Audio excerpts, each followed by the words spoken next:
All right, so now we're going to talk about a different subject, the subject of groundwater intrusion into our transmission main. It has been brought to question whether we might have allegations of realistic danger of contamination of our water transmission main that is located on the Skyway Trap and Skeet Club. And the allegation is that this contaminated water can easily intrude or backflow into the transmission main during temporary, what we call transient, low pressure scenarios in the pipe. And just to remind you, a low pressure transient scenario can occur when the water flow stops quickly, such as when a valve slams shut or when the pumps are turned off. You know how when you're driving down the road and all of a sudden you got to slam on the brakes and your car stops, but everything in your car doesn't? So you've got kids and things just flying around. That momentum keeps going. Well, the same thing happens in pipes. When that water is moving and is moving steadily, and all of a sudden that pump turns off, bam. Well, the pump is turned off, but that water is still trying to move. And in certain situations, the water continues to move, building up a high pressure in front of it, but behind it is creating a low pressure. And that's why when you have these transient, temporary low pressure conditions, it's usually because somebody's closed a valve quickly, stopped the movement of the water, or turned off a pump quickly, stopping that movement of the water. Mr. Tankersley, I'm going to Yes. ask that you stay with the mic just so that people forgive can me. hear. Forgive me, sorry. So our transmission main, why do we call this a transmission main and not a distribution main? It's because the water is being transmitted from one site to another. The water enters at one location, at the Cosme water plant, and it only has the opportunity to exit at one location, and that's at the Washington Terrace pump station. In between, that 30-mile pipeline in between has no hydrants, has no connections. It is not distributing water. It is transmitting it from one point to another. It was built and designed to protect the system from those transient pressures, particularly the high transient pressures, because those high transient pressures cause what we call water hammer. You know, you may have noticed in old homes, and all of a sudden somebody turns off the faucet really fast, you'll hear the pipes going bam, bam, bam, bam, bam. That's the water hammer of the high pressure wave being transmitted to the pipe. Well, when the water hammer gets high enough, it can actually damage the pipe or damage the pumps. So the system was designed so that when the water is going through the pump, and it goes through the pipe, and it comes out at the lift station, at the Washington Terrace pump station, it's got an elevated standpipe where the water goes up the standpipe and freely flows out of the standpipe, keeping that water column above the pipeline so that there's always a water pressure in there. You also have a situation where at the pump station you have what we call a surge tank. And so if for some reason the water stops moving and we create a low pressure system, that surge tank will then drain water into that low pressure system to minimize the creation of that low pressure system. It doesn't eliminate it, but it minimizes it.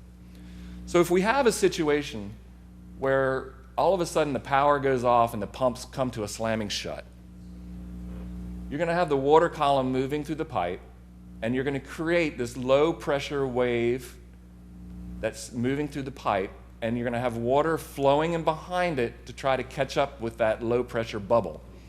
Now this low pressure bubble is actually at a vacuum. And so you've actually got water vapor in this low pressure bubble, and it's moving through the pipe. That low pressure bubble is moving at the speed of sound. It's moving very quickly. And in the situation that we have modeled, it takes about 1.5 seconds for that bubble to pass a point. So there are situations where inside the pipe you will have a low pressure, a negative pressure, that'll last for maybe 1.5 seconds. And it is during those times that it is possible, under certain circumstances, for water outside of the pipe, at inside the pipe into that bubble. But I'm going to be demonstrating to you that it is not a realistic opportunity. So what happens when the low pressure bubble moves through the pipe? Sometimes it results in pressures inside the pipe being less than those outside the pipe. Will this cause groundwater to intrude into the pipe?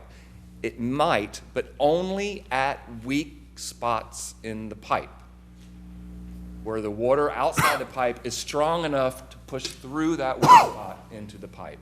And is that likely in our transmission main? No, it's not likely. And I'll explain why. This is a representative drawing of a reinforced concrete pipe and the joints. This pipe that we're using out there is a reinforced concrete pipe. It has about a 6-inch thick wall made out of concrete reinforced with metal. And that reinforced concrete pipe is rated for approximately 300 pounds per square inch of pressure. So it's not likely that the pipe itself is going to be the weak point. Where is the weak point? In the joints. The joints are filled with mortar and are rated at approximately 100 pounds per square inch of pressure. So if there's going to be a weakness in the pipe, it's not the pipe itself, this 6-inch wall of concrete, it's going to be in the joint. Those joints are fairly small, and if you can think about it, the pipes are put together, you have a bell and spigot. You've got one pipe, and the other pipe comes like this together, and then they put mortar in that area to keep it from leaking. And we have to test that mortar in those joints. It's supposed to be at 100 psi, but when we test it at 150 psi to make sure there are no leaks. Now, 100 psi, what does that feel like? What does that look like? Well, if you're at the bottom of 230 feet of water, so if you're diving under 230 feet of water, or in the situation if, for heaven forbid, we got flooded with 230 feet of water, and you're at the bottom, you would feel 100 psi. Not for long. A leaky pipe would be not our only issue. Exactly. So, a Category 5 hurricane is predicted to provide about 25 feet of storm surge through Pinellas County or St. Petersburg. That would not provide 230 feet or 100 psi of water. You would need to have a flood, a tsunami of 230 feet in order for the water to at least equal the pressure of that weaker joint. It's not likely going to happen, but could it happen? Yeah, maybe it could, but not very likely. So what if the joint does weaken? Sometimes joints do weaken. What happens if the joint weakens? Well, our pipe is normally under 20 pounds per square inch, 20 psi pressure in the pipe. So if we have a weakened joint that weakens to the point where 20 psi is enough to leak out, we're going to have water moving out of the pipe very quickly with a lot of power. And you're probably going to end up with something, as you see here, where you're going to notice it. It's not going to be an unknown leak. It's not going to be a leak that you don't know about. It's going to be something that it's going to catch our attention. And at 20 psi, that's 46 feet ahead. So you're going to have a 46-foot geyser blowing up wherever that pipe is leaking. So we're confident that if we do have weakened joints, we're most likely going to discover it through some kind of leak that can be determined. So what is our normal situation?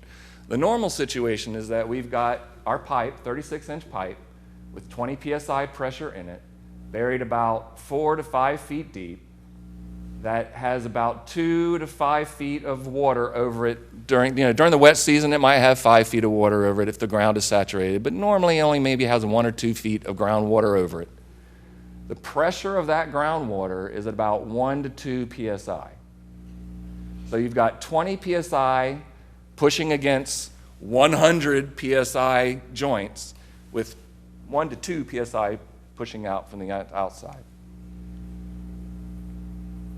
As long as we have no leaks in the joint, then we're no way we're going to have groundwater coming into the pipe. If we do have a leak, we're probably not going to have groundwater intrusion. We're probably going to have a blowout, or at least a significant amount of water coming out that you notice that there's a lot of water bubbling up and somebody's going to call in and complain about it. That has not happened.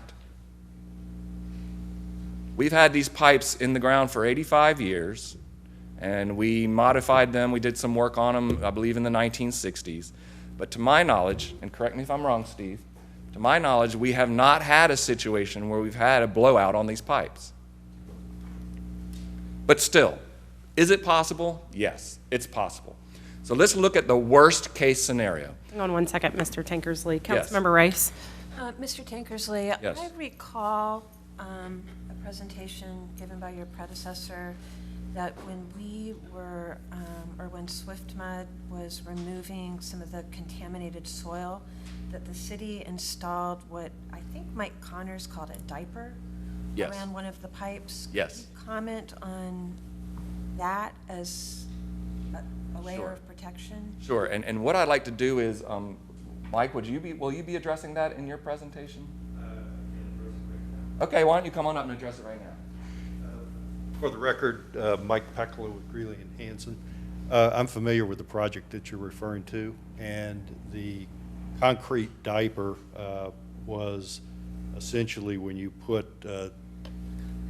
concrete pipe together, it goes together with the steel rings and the rubber gaskets, and normally on the joint they call it a diaper, but they put a concrete protective coating around that to prevent the steel from corroding. So that's what that diaper is. And then where you have closure rings, where you might be connecting new pipe to old pipe, and it's exposed metal, they concrete encase that.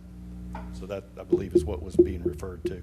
So the concrete encasement addressed the corrosion of the steel banding. Right. But not necessarily anything to do with this relationship of what we're hearing right now about the differential in pressure between The pipe and... pressure rating of the pipe is provided by the actual pipe design and the rubber gasket that's in it.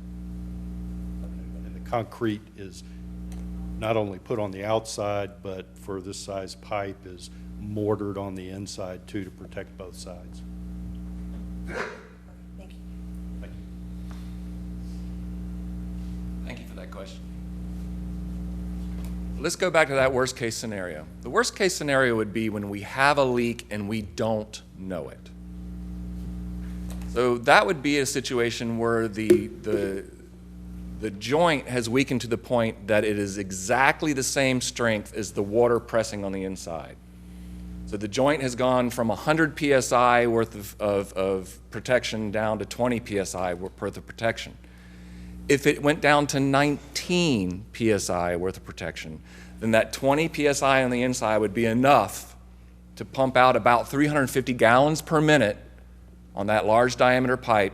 We will notice a 350 gallon per minute leak. For a pipe that's only buried 5 feet deep, we would notice it. So that's why the worst case scenario would be a joint that's weakened to only 20 psi, just so that we don't notice it during normal operations.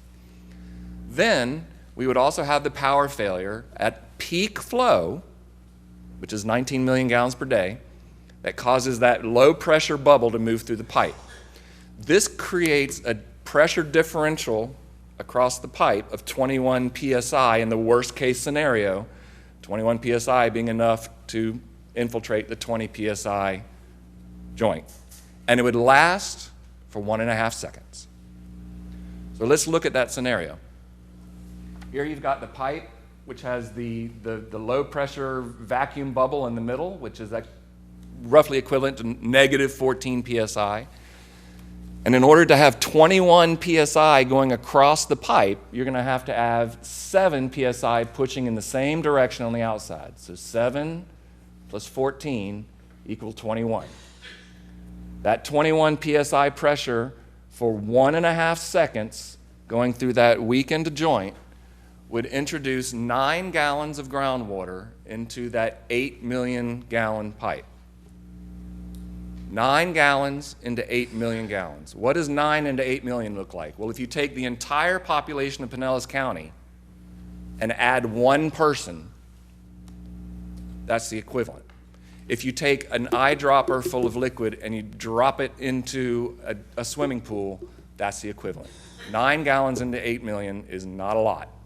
So therefore, even if that 9 gallons were contaminated, It's going to be highly diluted. But nevertheless, we don't want it to happen. So when would that happen?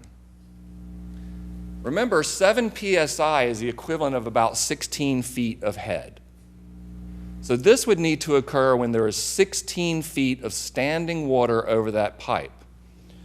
So the pipe, the surface elevation at the Skyway Trap and Skeet Club is around 10 feet.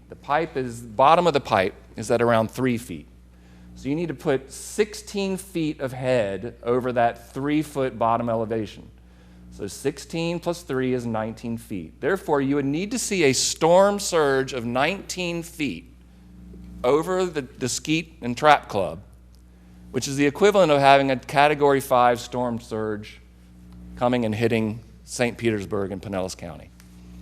It is that situation which would cause a potential intrusion of groundwater in pipe. So could it happen? It's not likely to happen because you've got to have the power failure during the middle of a Category 5 hurricane with 19 feet of water covering Pinellas County,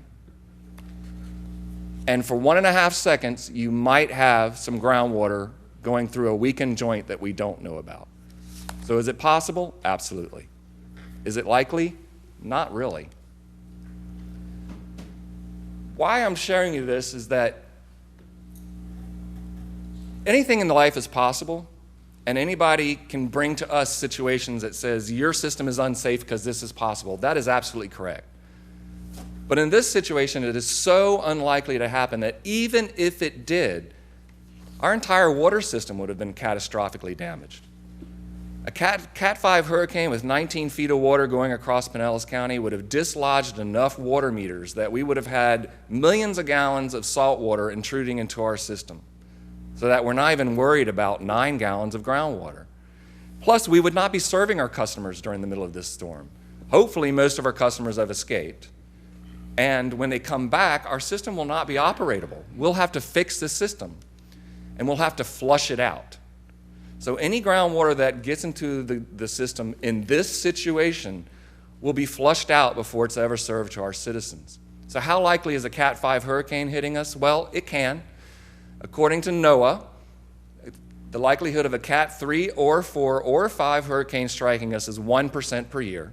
Only 3 Cat 5 hurricanes have hit the United States since 1935, only 3. And the last hurricane to directly hit Pinellas County was in 1921. Therefore, it's possible. Is it likely? No, it's not likely. What I want to leave you with before we go to our engineers is, it's such an unlikely threat to our system to have the groundwater intrusion that I question whether it's worth spending any money to do anything about it. Because if we spend money to do something about it right now, and this situation happens, our entire system is going to need to be repaired and replaced. We're going to be spending hundreds of millions, if not billions of dollars, rebuilding.